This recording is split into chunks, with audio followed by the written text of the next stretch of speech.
Olá, queridos alunos, tudo bem com vocês? Eu sou o professor Ian Souto, tá bom? Do componente de História. Vamos à nossa aula de número 2. Objeto de conhecimento: a questão do tempo, sincronias e diacronias. Reflexões sobre o sentido das cronologias. Detalhamento: a contagem do tempo e a datação na história. E agora esse é o momento que você organiza aí o seu caderno, as suas canetinhas coloridas, tome nota dos pontos importantes. Vamos à aula.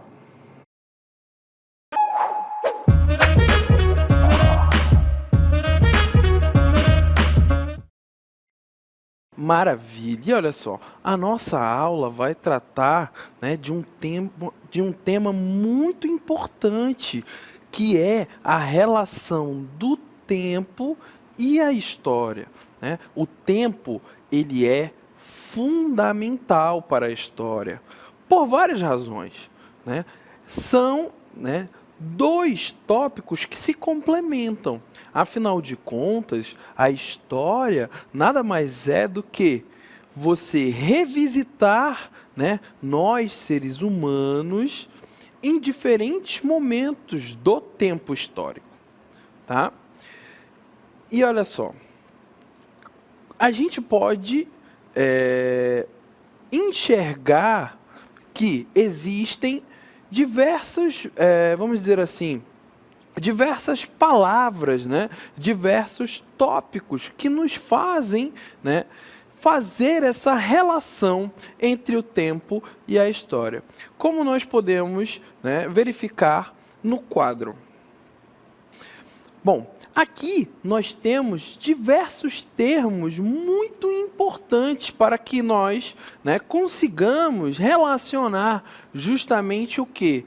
O tempo e a história.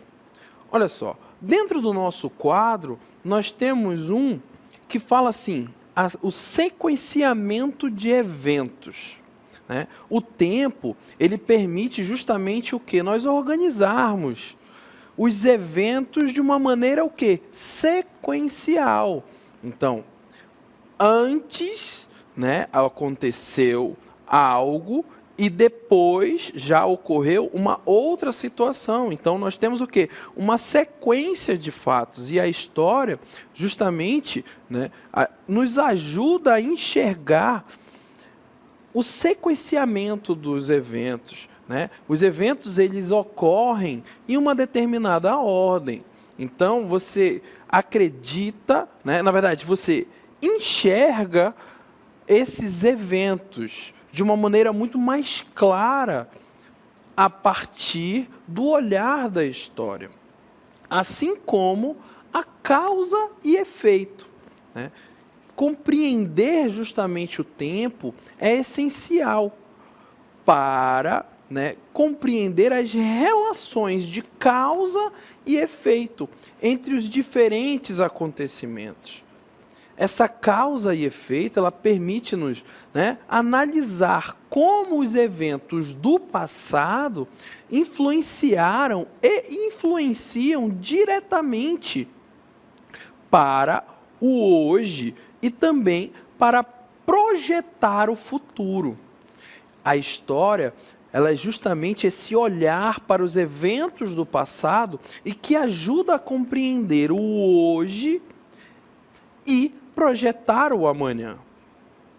Assim como você vai ter a contextualização. Olha só, essa palavrinha, ela é especial, esse termo ele é especial para a compreensão da história. Por quê?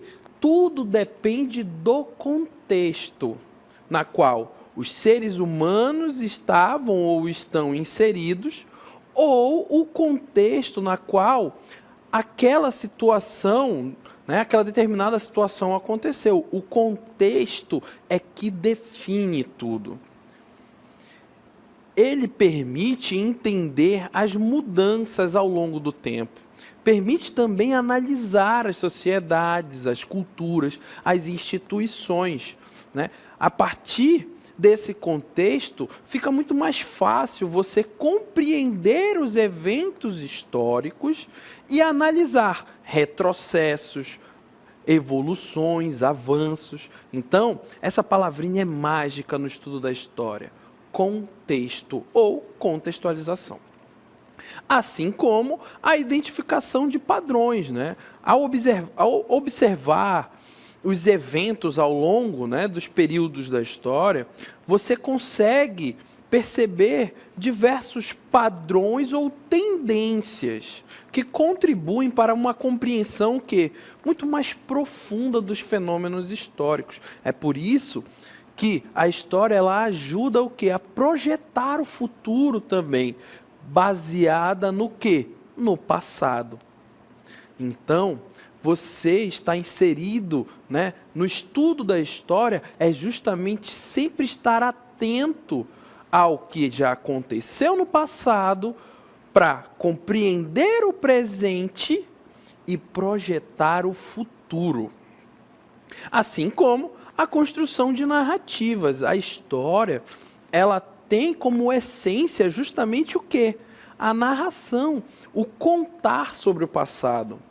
E o tempo é esse elemento, né, que organiza essa narrativa, permitindo o quê? Contar histórias de uma maneira lógica e compreensível. Quem aqui nunca ouviu aquela história de uma vez que o pai, a mãe, o tio, né, foi em um determinado lugar, ou que algo extraordinário já aconteceu? Então você compreende que essa história ela tem uma lógica. Existe um sequenciamento de fatos para que você possa compreender, né? Então é essa relação entre o tempo e a história que ela é muito próxima e que nos ajuda nessa compreensão. Assim como as lições aprendidas, né? Analisar os eventos, né, ao longo do tempo permite extrair o quê? Lições importantes. Podemos aprender com os sucessos e fracassos do passado. Então, é por isso, né, que conselho das pessoas mais velhas, né, com mais tempo, é sempre muito precioso, pois ele está o quê? Falando para a gente sobre fracasso, como foi fracassada aquela atitude ou como foi de muito sucesso, né, aquela atitude tomada, aquele caminho tomado. Assim como a identidade e continuidade, né? O tempo ele desempenha justamente esse papel crucial na formação de quem? De nós, seres humanos, de identidade, de cultura e civilização, né? Ele permite que as comunidades, de um modo geral, compreendam a sua origem, a sua evolução e continuidade. Então, a história, ela permite essa relação intrínseca entre nós, seres humanos, e o nosso ambiente. Vamos lá, vamos seguindo. O tempo, ele é esse elemento essencial para a construção e compreensão da história, fornecendo um quadro temporal que permite analisar, contextualizar e aprender com os eventos passados. E aí, vem uma pergunta muito importante. Após analisarmos esses termos tão importantes que está aqui no quadro, vem uma pergunta. Afinal de contas, como o homem passou a medir o tempo? Olha, nós temos diversas formas de medir o tempo, né? Então você teve, durante a história da humanidade, diversas formas da relação do homem com o tempo. Como nós podemos ver aqui, né, na nossa cartela, ó, relógios, calendários e agendas são alguns dos exemplos de invenções feitas pelas sociedades humanas para tentar medir e, vamos dizer assim, controlar o tempo, né? Atualmente, vários equipamentos nos auxiliam nessa medição do tempo. Mas, como nós podemos perceber nessa nossa A arte, olha só, que linda, né? Como ficou legal a nossa arte, para você entender o quê? Que durante séculos e séculos, os homens, né, a humanidade, só tinha o quê? A natureza como ponto de referência, desde o nascer ao quê? Ao pôr do sol até, né, o anoitecer. Então, por muito tempo, somente, né, esse processo de nascer, do nascer ao pôr do sol, é que era ali a medida mais próxima de medir, vamos dizer assim, o tempo, né, em relação à humanidade. E mesmo sem os relógios, né, os calendários, nós, seres humanos, né, nós criamos esses artefatos a partir do quê? Daquilo que era mais próximo, a natureza, né, para observar e compreender essa relação entre humanos e o tempo. E assim, né, nós temos, durante o percurso humano, muitos estudos dos povos antigos relacionados ao quê? Ao nascer e ao pôr do sol, e principalmente as fases da lua. E isso vai ser muito importante, né, para o caminhar da humanidade e a construção, né, dos elementos que cercam a humanidade, e também para prever, né, se uma agricultura ia ocorrer tudo bem, né, dentro de um processo de agricultura ou não. Então é por isso que a humanidade vai tentar, né, criar essas relações e compreender como a natureza funcionava e funciona para, né, ter essas medidas do tempo. Olha só, com o conhecimento adquirido por meio da observação desses fenômenos, né, a humanidade, né, eles criaram os primeiros relógios para medir a passagem das horas e calendários para calcular a sucessão dos dias e dos meses dos anos, tá?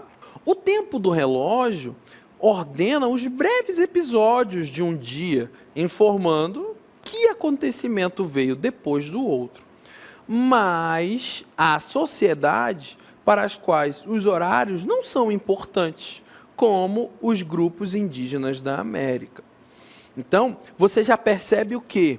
Que a diversidade humana, ela é riquíssima e que, dependendo do contexto, isso mesmo, eu tenho certeza que você falou essa palavra, dependendo do contexto, o tempo vai ser diferente.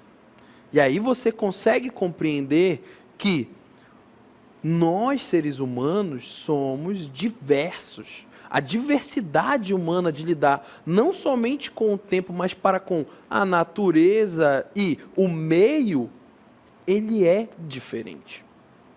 Olha só, para os grupos indígenas, né, e algumas sociedades rurais, o ciclo anual de plantação, colheita e armazenamento de alimentos, alinhado com as estações do ano, é o que?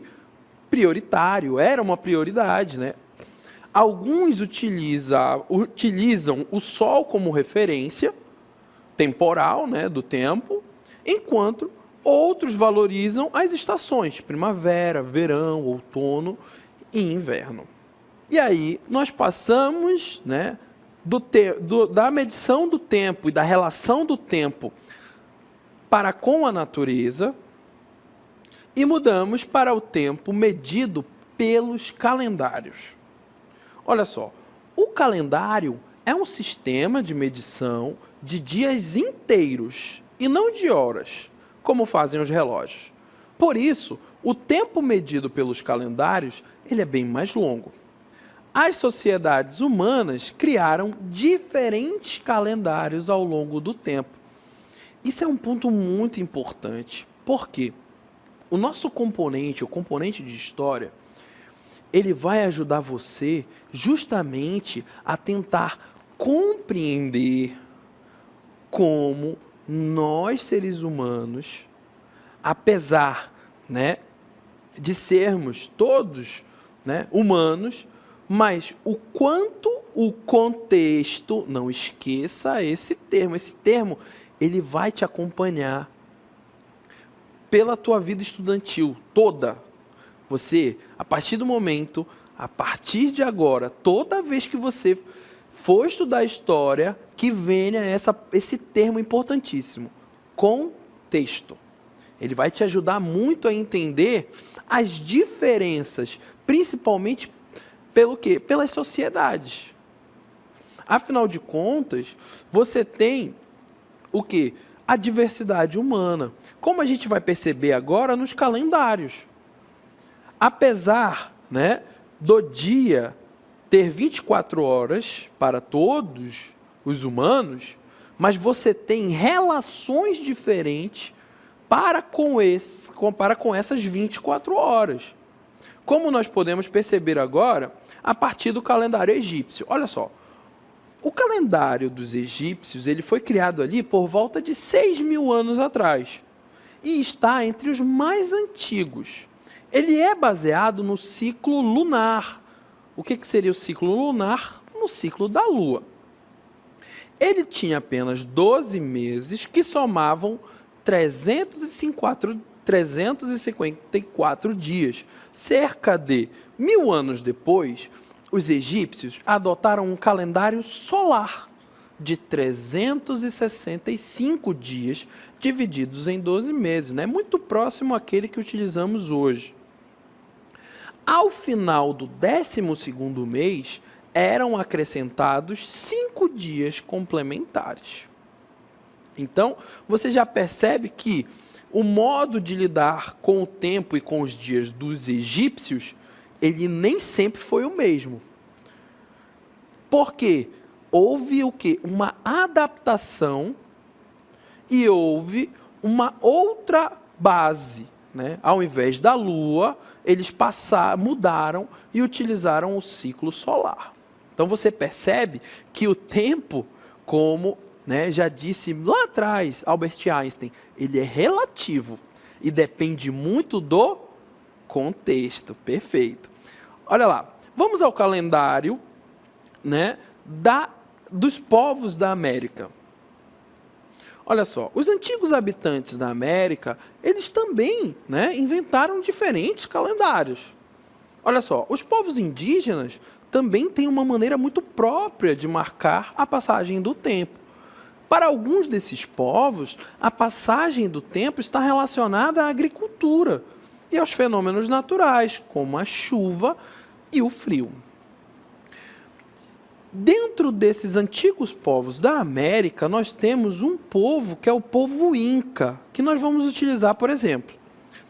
Eles habitavam, né, uma grande parte da faixa oeste da América do Sul, por volta de mais ou menos ali 550 anos atrás. E tinham um calendário que combinava o ano solar de 365 dias com 12 meses lunares. Cada mês tinha o seu próprio festival, marcado por celebrações de culto ao sol, aos mortos e à agricultura. Então você percebe, né, que o povo Inca, ele tinha uma relação muito próxima ao seu calendário, pois a cada mês era celebrado, né, algo, seja os mortos, seja, né, uma mudança. Então você tem o quê? Essa relação, e que é uma relação que persiste até os dias de hoje. Afinal de contas, quem ali, né, não sente um clima diferente, especificamente em dezembro, ali próximo do Natal, né? Essa é uma relação humana com o tempo. Nós, humanos, temos essa relação e que muda dependendo do contexto. Perfeito. Eu tenho certeza que você não vai esquecer esse termo e que vai te ajudar muito a compreender o componente de história. E olha, ainda tem o calendário chinês, né, dos chineses. O calendário tradicional chinês, ele era semelhante ao Inca e lunisolar. No caso, ele mesclava, né, as fases da Lua com as fases do Sol, combinando ali, né, justamente as influências do Sol e da Lua com 12 meses. Cada um associado a um animal. Na China, são adotados 2 calendários.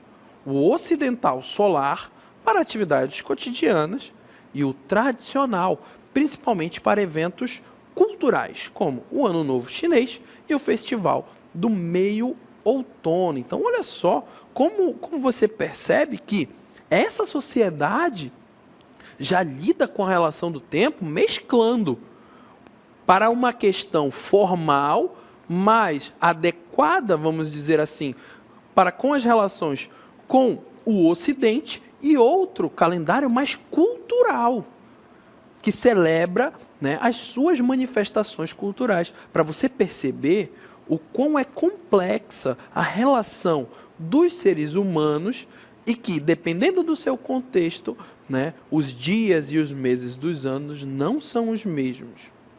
Tá bom? E você vai ter também, agora, 3 calendários importantíssimos. Olha só. Os calendários cristão, judaico e muçulmano. Os calendários cristão, judaico e muçulmano, eles possuem o quê? Origens na religião e marcam eventos importantes para as suas respectivas crenças. Então você tem o quê? Aqui, né? No primeiro, né? Que é o calendário judaico, aqui em azul. Você tem a criação, né, do mundo para os hebreus no ano 1, né, como ponto de partida, né, para a sua datação. Então, dentro do calendário judaico, você tem o quê? O ano 1 após a criação do mundo, e que vai, né, até mais ou menos aqui o nosso exemplo, 5.780. Então, se você tem como parâmetro o calendário judaico, tenha certeza que você não está no ano de 2025. Isso pode te assustar, mas é o quê? É uma perspectiva diferente de lidar com o tempo. E aí você pode me perguntar, professor, mas nós estamos no ano de 2025. Entenda, pois estamos utilizando o calendário cristão, né? Que é esse segundo aqui na nossa imagem, que tem como referência não o ano 1 após a criação do mundo, não. O ponto, né, de marcação temporal, ele vem a partir da chegada de Cristo, Jesus Cristo, ao mundo. É por isso que o calendário cristão, ele apresenta o AC, antes de Cristo, e o DC, depois de Cristo. Então, você compreende que o ano de 2020, 2024, 2025, são 2020, né, anos após a chegada de Cristo ao mundo. E nós temos um terceiro calendário, que é o calendário muçulmano, que é antes da Égira e depois da Égira. O que significa? Aí você me pergunta, professor, mas o que significa Égira? Foi quando, né, o profeta Maomé, ele sai de Meca, né, e começa a sua excursão para Medina. Então nós temos aqui 3 calendários, né, importantíssimos para a compreensão do mundo, e que cada um apresenta a sua característica de ponto de partida. E isso é muito importante porque nos demonstra justamente a diversidade humana para compreender-se, né, o tempo e também para se situar no tempo. Tudo bem? Maravilha, né? E além da questão dos calendários, que já vimos, né, que são diversos, nós temos também outras medidas importantíssimas para o tempo.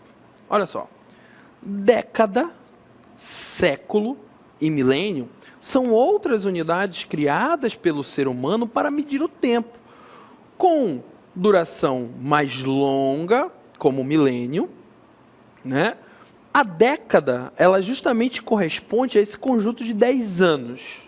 O século a um conjunto de 100 anos e o milênio a um conjunto de 1000 anos. Então, além das diferentes formas de se situar perante o tempo, nós, seres humanos, também criamos termos para lidar com eles. Então, se você tem ali 10 anos, décadas, século, 100 anos, milênio, 1000 anos. E esses são termos que sempre vão estar, né, conosco nas nossas aulas. Afinal de contas, você sabe muito bem que o estudo da história é justamente o quê? Olhar para o passado, para compreender o presente e projetar. Projetar, não é prever, é projetar o futuro. A divisão do tempo, né, ela também ocorre em períodos. Olha só. Outra unidade de medida criada pelos estudiosos é o período. Cada um deles corresponde a uma longa extensão de tempo em que as sociedades humanas apresentaram determinadas características, né, marcantes, diferentes das outras e de outros períodos. Então você tem o quê? A periodização, que é mais utilizada dentro do estudo de história, ela foi criada pelos europeus ali no século XIX. E eles dividiram, né, a história em 5 períodos: pré-história, Idade Antiga ou Antiguidade, Idade Medieval, Idade Moderna e Idade Contemporânea. Cada um desses períodos apresenta as suas características. Então, a pré-história vai ter o seu contexto. A Idade Média ou Antiguidade vai ter o seu contexto, as suas características. Você entende o quão é importante, né, esse termo, contexto? Porque você vai ter que lidar com esses períodos da história na qual cada um desses períodos apresentam as suas características. Como a gente vai ver aqui na nossa linha. Olha só, o surgimento da escrita, né, ali por volta de 4.000 anos antes de Cristo, que vai determinar, né, a pré-história, a antiguidade, né, que vai até a queda do Império Romano do Ocidente, ali por volta de 476. Após a antiguidade, nós temos a Idade Média, que vai estar aí entre a queda do Império Romano até a tomada de Constantinopla pelos turcos, que vai ali no ano de 1453, que vai marcar o início da Idade Moderna. E, né, entre 1453 até 1789, você vai ter a Idade Moderna.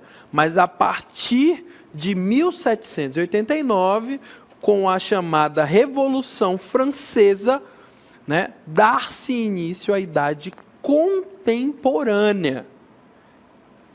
E é assim, né, que a história fica dividida em períodos: a pré-história, a antiguidade, a Idade Média, a Idade Moderna e a Idade Contemporânea.